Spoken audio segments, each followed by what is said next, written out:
ubat sa akin kanina. Oh, tapos nung nabusinahan, galit. Partida na yan, mga PO1 pa lang yan. Oh. Oh, yan oh. Naka-go po yan. Naka-go po yan oh. Naka-go yan. Oh. Mali ang linya niya. Oh. Naka-go po yan. Nakasignal sa kaliwa. Oh.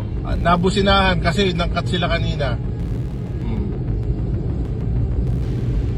Ayan po, naka-go. Nakabala na yung nasa. Oh, ayaw nilang gumo. Hinarangan nila ako dito.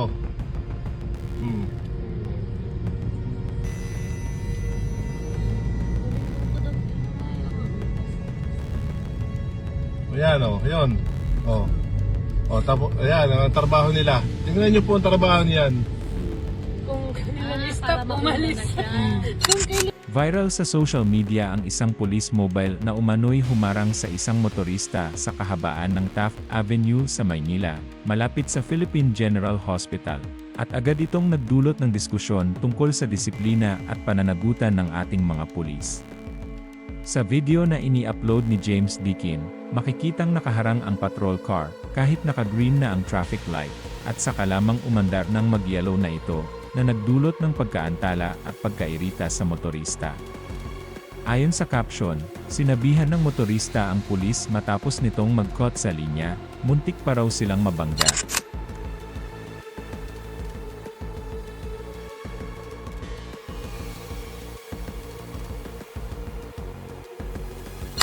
Agad namang inaksyonan ng Manila Police District ang insidente. Pansamantalang nirelieve ang dalawang pulis na sangkot, Patrolman Jerome Toledo at Algrin Alcauce, habang iniimbestigahan ang pangyayari. Ayon sa MPD, umaangkin ang mga pulis na nagkaroon ng siraang patrol car, kaya hindi agad nakagalaw, ngunit hiniling nila na magpatuloy ang masusing investigasyon upang matukoy ang katotohanan. Pinatawag na rin sa kanilang tanggapan ang station commander at ang mga pulis para sa maayos na pagdinig.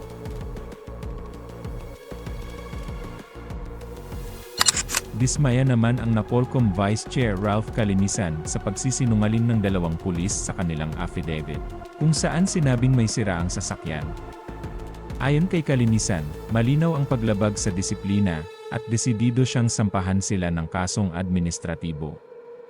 Nilinaw niya na ang ganitong uri ng ugali ay walang puwang sa hanay ng pulisya, at ang mga opisyal ng PNP ay dapat maging halimbawa ng tamang asal at serbisyo sa publiko.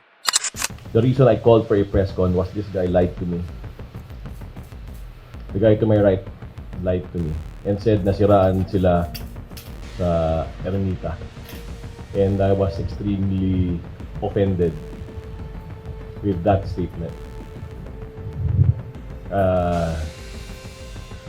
That was a complete lie. And I will not take it from a policeman, the lowest ranking mammal, the patrolman, lying to the Commissioner of the National Police Commission. Kasabay nito, naglabas ang Land Transportation Office ng show cause order laban sa PNP bilang rehistradong may-ari ng patrol vehicle at sa driver nito, at preventively na sinuspinde ang lisensya ng driver ng 70 araw.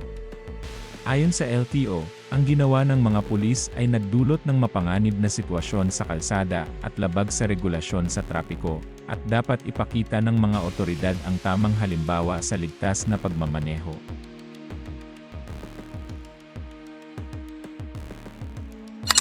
Sa press briefing, humingi ng paumanhin sina Alcauce at Toledo, at nagpatuloy ang investigasyon upang suriin ang mga CCTV footage at pahayag ng mga saksi sa lugar.